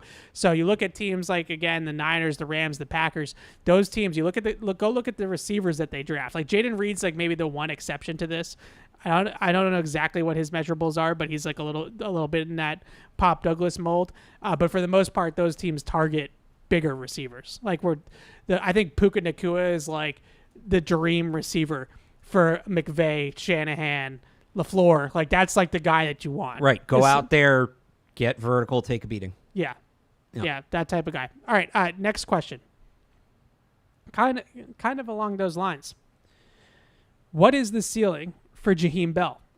Because when I say ceiling, I am not sitting here saying that he's going to be the best tight end in the NFL. George Kittle. Thank you. My question more was ceiling is there a world where he actually is better than Austin Hooper and he's like the true number 2 tight end, whether it's tight end, fullback, Swiss Army knife, whatever, but he's the number 2 guy behind Hunter Henry? Maybe this is getting into semantics.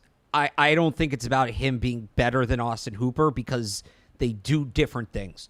Yeah. Austin Hooper is here to back up Hunter Henry. He is here to be a wide tight end, in line or in the slot, take care of the middle of the field, right? Things like that. That's what he's here to do. Jaheim Bell's not going to do that. Yeah. He's not going to take that role from Austin Hooper, and that role needs to be filled. What Jaheim Bell is going to do all these different things. He's going to go in motion. He's going to play as an H-back. He's going to play as a slot receiver. He's going to play as a fullback. He might play as a running back, right? So the way I look at it is not can he pass Austin Hooper as the second tight end? Can he prove there is more value in having him on the field to do all these different things than using true 12 personnel? It's a great way of putting it. Yeah. Can he do that? I think he can. I don't know that it's likely, but I think it's possible. I feel as though he brings a lot to the table that the rest of the people in the room don't. Mainly versatility, but also secondary to versatility, explosiveness and ball carrying ability. Yeah, too. Ball in his hands is really where he's gonna. So they don't necessarily have the luxury to take explosive playmakers off the field. Right. And this is counter kind of to my Pop Douglas point, but at the same time, it's in the same breath where Javon Baker, Pop Douglas, Jaheim Bell, some of these younger players that are explosive and can create these chunk plays, they don't really have the luxury to take those guys off the field because they're not going to get it. There's no other sources of that type of offense. So you look at the type of offense they want to be. We talked about earlier in the show, the bootlegs, the play action passes. So many of those slide routes or submarine routes, some people call them, where like the tight end just kind of comes across underneath the offensive line and goes across and out the backside of it. And he is sort of the check down in the flat for the quarterback. If you get Jaheim Bell on one of those slide routes and you get him into a pocket of space where maybe he has like an 8-yard head start before there's contact, he has that ability to turn that 8 yards into 25, right? Like he's got that physical specimen ball carrying explosiveness. In so many ways, it's like what they should have done with Johnny Smith, right? Like it's the same thing. This offense fits that so much better than what the old offense did that I feel like there's a really good role for Jaheim Bell, whereas with Hunter Henry and Austin Hooper, they're just not going to be dynamic like that. They're going to bring other things to the table. Like Hooper, I think, is a true Y inline blocking tight end. Like I think he can dig out people with his hand in the dirt, which is going to be helpful. Hunter Henry, we know, is super, super consistent and reliable, which is helpful, especially to a young quarterback. You want those chunk plays, it's going to be Jaheim Bell. They have that role. You know, Harrison Bryant was basically in that role for Cleveland last year to be that versatile guy. I have a feeling that Jaheim Bell is going to get a ton of snaps. Like, I'm not saying it's going to be 90%, right? But well, that's the thing. You talk about explosive playmakers on the field. The one thing I'll say with him is you can't overdo it because those guys are outside of George Kittle, who's his own thing. But those sorts of players are usually more effective as change of pace players and not the default setting. Yeah. So I look at him. I think if he's really having a good year, if he like has a productive rookie year and makes an impact, I think a good number you're looking at is like a 40 to 45% usage rate. That's right where I was If he's on the field that much, I think you're very happy with what you got out of him. Yeah, Pop was a 6th round pick, so I guess maybe he was in this category, and I keep comparing the two just because of their day 3 guys. 7th round picks, it's been a minute since I felt like this guy's got a real chance not to just make the roster, but like make an impact on this football team. That's where I'm at with Jaheim Bell. Similar to where I was last year, I'll give you kudos to that too, with Pop. Like we saw him at the Shrine Bowl, and I thought that he was going to be a much better player than that 6th round pick status. Day 3 Zay. Day 3 Zay. Day 3 Zay. All right, want to move over to defense? Yep. Because defense matters, all right? I'm not just about offense, okay? I feel like I get that rap, all right? Defense matters. Come on. You know why. Yeah, I don't really care. No, I'm just kidding. Defense matters. Defense wins championships. Gonna pound the table for this once again. Marty Mapu. Linebacker. Roster lock? It's a really good question. And I'll come off the linebacker thing for a second because Yeah. I know I'm never going to get that. But Kyle Duggar resigns to his extension. Jabril Peppers is still here. Still here. He is the 3rd safety in that mold on this team. He's the 3rd box safety. He's going to be a menace on special teams. Yes. So I believe that he makes the team because of that. Because he's going to be a menace on special teams. But we are in a world where Marty Mapu playing on defense, I'm trying to find a way to get him on the field. It's tough. Outside of injuries, it's very tough. And like you said, I think he's here for special teams, and he may be in a spot next year where we're at with Tyquan Thornton right now, where we're just like, there's no spot for him on the roster, and he doesn't have any guaranteed money on his contract. Like, you see this all the time when there's coaching changes and front office changes, plans change. There was a plan for Marte Mapu. I don't think it exists anymore. And the fact that he was a tweener to begin with doesn't help. Right. They could use him as a linebacker. Like, they lost Mac Wilson. I think him being the Mac Wilson replacement actually makes some sense. But Sione Taki's here, and I think they're going to give Raekwon McMillan another chance too. So you'd have to beat those guys out. I know some people say, can he play the deep safety? Not after he put all that weight on last year, which and I not still don't after totally Tyreek understand Hill that. ran right by him in Right. Miami last So year. they're just we just kind of hyped up Jaheim Bell as this tweener who can do all these different things. It's a little different offense, defense, but this is the danger with the tweener players. Yeah. They are fun in theory, and if you can execute using them properly, they can be a big boost. But it's easier said than done because they're tweeners for a reason, and they can very quickly go from Swiss Army knife to jack of all trades, master of none. 100%. And I feel like that's kind of what we're seeing with Marte Mapu, where he was just this raw dough of clay, and they maybe asked him to do too much at the beginning, and he didn't develop in anyone's spot, and he put that weight on, and then he didn't play a ton, which maybe stunted his development. And now you're just looking at it like, where are we going with this guy? And it's tough to see a clear path. It stinks because I think he's athletically gifted. Yeah. At that size, he moves really well for that size. And whether this is a knock on the scheme or not, the reality is that in a different defense, he probably is a linebacker, and he's probably got a pretty good chance to carve out a role in the league. Like, if he's in a Seattle 3 system, if he's in that San Francisco, New York Jets, and he's, a light version of Fred Warner, right? Like, if he's in that type of role, then this is a different conversation. Maybe it's Quincy Williams, right, in New York, that type of player, right? Then that's a totally different situation. But that's not how they play defense here. So Marty Mapu, to me, is right now is a man without a job. What is his role on defense? Now, the one way I feel like he can get on the field, I know that some people are excited that Miles Bryant is gone. Yeah. He's a bane of a lot of people's existence. But Miles Bryant left behind almost 90% snap share from last year. Played an absolute ton on the defense last year. There is a world where, as a nickel, big dime player, that they go in a little bit of a different route, and Marty Mapu is that player. Now, he's not going to guard receivers, like wide receivers. That's a mismatch. But he's proven that he, down the stretch at times last year, that he can guard tight ends. I think he can cover tight ends. is there a world where he's like playing some in the nickel, some in the slot, some at linebacker, maybe in like obvious coverage situations like it's 3rd and 12, right? And you're just trying to get range on the field. Maybe it's a little bit of what Miles Bryant was doing. Miles Bryant wore a ton of different hats in this defense. Safety, right, slot corner, that type of thing. Star role. There's a way for him to train at the star role that I think that it's not going to be all the time. Like if you're going to play a big 3-receiver team, if you're going to play a team that's playing a ton of 11, and they have 3 true receivers on the field, then you're probably not going to play Marty Mapu at the star. That's not going to fit. But if you're playing like a heavy personnel team that's a lot of 12 or early down, or you want to play him at linebacker in a dime package or something like that, that's probably his best opportunity to get on the field.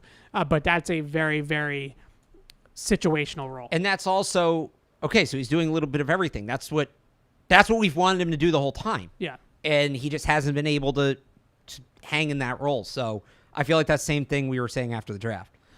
2 more. Yep. Where does Marcus Jones fit in this team? And do you see him being a full-time player on defense? Because Pop Douglas, a little bit of the forgotten soul to me on the wide receiver room, just because there's other things to talk about there. After the injury last year to Marcus Jones, I feel like people have maybe forgotten a little bit that Marcus Jones was once a promising player for this team. He's going to return kicks. He's going to return punts. Like, he's going to be a returner. We know that. I'm going to say on July 18th, as of right now, he's not going to play much offense. I think that's not in the cards. If on August 18th, he's having a tough time and he's got to make the team, and he says, all right, fine, I'll play some gadget offense, then maybe that's the Devin Hester role is a way on the team for him. But defensively, I just mentioned Miles Bryant. As much as some people think that they're going to be addition by subtraction there, they still have to fill the snaps left behind by Miles Bryant. Is Marcus Jones a guy that you feel confident in that he could be the third corner, like a true nickel corner in this league? I think he can. Yeah, again, it's a durability thing with him a lot. So if you're kind of managing his snaps, limiting his snaps, he's, I think, more of that Miles Bryant replacement where he's going to play some slot corner, he's going to play some safety, he'll still return punts, and I do think we'll see him occasionally on offense. I'm talking, I don't even think it's an every game thing. I think it's a couple times a season thing, like 10, 15 plays a season. But he still has a place. He's going to be kind of a jackknife. All your questions are basically the Swiss Army knife guys. What are they doing with them? Because that was, and I whether you did that consciously or subconsciously. Totally not on purpose. Well, here's the thing. That was a very Belichick philosophy. Yes. How does Judon Mayo feel about that? How does Alex Van Pelt feel about that? Like, this is, anytime there's a coaching change, and I think I don't remember if I talked about this on the last show or if I did it on my Sports Hub Patriots podcast.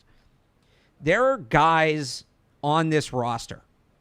Tyquan Thornton, Marte Mapu, put Antonio Mafi on that list.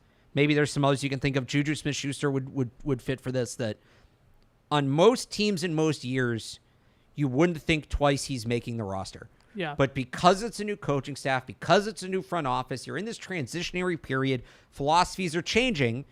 There are some guys that might traditionally be roster locks that aren't.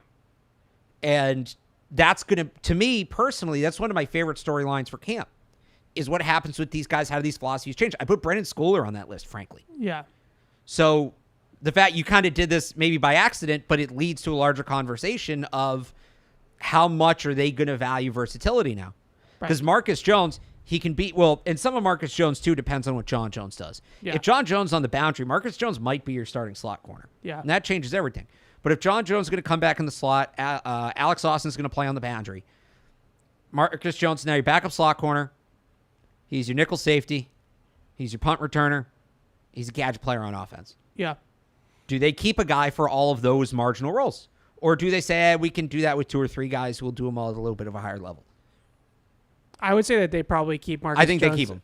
because he's so dynamic as a returner. Right. That's such a valuable asset to have, especially with this new kickoff rule. We just don't know how this is going to go.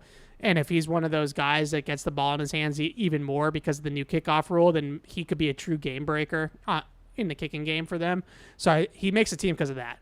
But the conversation of him playing corner is a big one because for his longevity in the league, he's going to have to play some defense. Like, he's going to have to be a guy that's at least serviceable on defense, or even if it's as a backup, because guys get hurt. We see it every year. Guys are going to get hurt.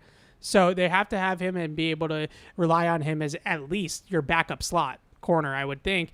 But what I do like about him, though, is that stylistically, like, there's matchups for him on their schedule that are going to happen every single year. And I'm mainly talking about Miami, but it's going to happen in other spots, I'm sure, too, where they're going to have one or two just like speed demons, Hill, Waddle types, where he's a really good stylistic one-for-one matchup for those types of guys, as is John Jones. But you're going to play Miami twice a year for the foreseeable future. They're going to have Tyreek Hill and Jalen Waddle on their team. Marcus Jones and Jonathan Jones running around after those guys is a pretty good matchup for the Patriots, right? Like, that's a pretty good fit for them. So I think Marcus Jones on the team, like, I'm not worried about that. I just wonder where, if other than special teams, like, what other phase is he going to be able to carve out a significant role in? I think that remains to be seen. I think that's a major question mark. Yeah. All right, last one really quickly because we only have 5 more minutes. I am still reluctant, still not 100% sold. And based off the money they gave Kyle Duggar, they feel at least 90% sold. We'll see if they keep Jabril Peppers here for the future. It's the safety fit back there. To me, you have 2 box safeties, and one of them is constantly cosplaying as a free safety. Right. So is it I'm underrating those 2 guys' ability to play the deep part of the field? You go to Buffalo, for instance. I know they don't have this anymore, but with Micah Hyde and Jordan Poyer, those guys were interchangeable parts back there. The Patriots have typically been one of those teams that has roles, right? Like, you're a free safety, you're a box safety, you're a tight end, you're a tight end stopper. Buffalo is always interchangeable. Like, it could be Hyde playing up top, it could be Poyer playing up top, it could be too high. And they could cycle in and out of that, and that's what made their defense really good. Maybe that's what the Patriots end up falling on, is like, we're going to start every single snap in too high shell. And the beauty of having 2 220-pound safeties back there is that either one of them can buzz down, right? Like, either one of them can take and fill and in the run game, or play robber, or play the hook, or whatever, and we can do that because they're interchangeable. But if that's going to be the case, then it's smoke and mirrors back there. You can't get into first down against Josh Allen and just put him up top and say and declare pre-snap what you're doing, like you used to be able to. They could pre-snap. They could put Devin McCourty in the deep middle of the field. The whole world knew that Devin McCourty was playing post safety, and it still didn't matter, right? Like, that they were that good in their roles. This defense, I feel like, is going to have to be a little bit more disguise heavy, where we started too high shell and we're buzzing in and out of it, right? And you just don't know if is it left or is it right that we're going to tilt it to. Normally, it's probably going to be tilted to the passing strength, and we'll get into that another day. But the point being is, are you sold? Quickly, in 30 seconds. Are you sold on this fit? I'm not sold. We'll see what it looks like in camp. But I've been a big proponent of, like, have a true free safety. Get somebody back there that Duggar and Peppers are at their best when they're playing near the line of scrimmage. So that's where I want them. And there's various assignments within that, and whatever. We got 2 minutes left. But I think if Jalen Hawkins can give them something, like you said, maybe not the Devin McCourty role, but the Deron Harmon role. Yeah. It completely changes things because you allow your best players to play where they play their best. I think that's important. I'm intrigued by the disguise thing because they are both so impactful coming towards the line of scrimmage. Right. That's really intriguing. Of you have to guess which one's going to do it, and if you guess wrong, then Kyle Duggar's pick 6. Right? So that part of it's intriguing, but at the same time, I'm with you that 3rd and 8 with 1 minute to go in a 4-point game, everybody's got to get to a place where they feel comfortable. I'm not saying you can't do the disguise stuff, and there'll be wrinkles, but there are certain points in the game, like you're saying, you're lining up 11 on 11, somebody make a play. Yeah. And you face these quarterbacks, all the disguise. You don't want to get too cute with it. Yeah. all the disguises, this and that, you get caught up in things. I hear the music playing. So. Yeah, we got to flip the studio for Patriots Unfiltered, which is still at noon. You're on 2 to 6? 2 to 6. 2 to 6 on the Sports Hub if you need more Barth. Really quickly, Bridgestone, our official tire of the New England Patriots, is proud to partner with Sullivan Tire, New England's headquarters for quality Bridgestone tires. Visit sullivantire.com to find a location near you.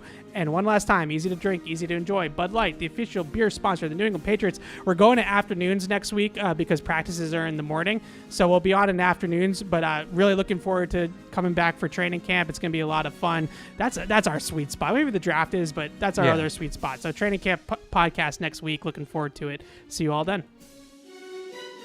Thank you for downloading this podcast. Subscribe on Apple, Google Play, and everywhere else you listen. Like the show? Please rate and review us. Listener comments and ratings help keep us high in the podcast rankings so new listeners can find us. Be sure to check patriots.com for more news and more podcasts.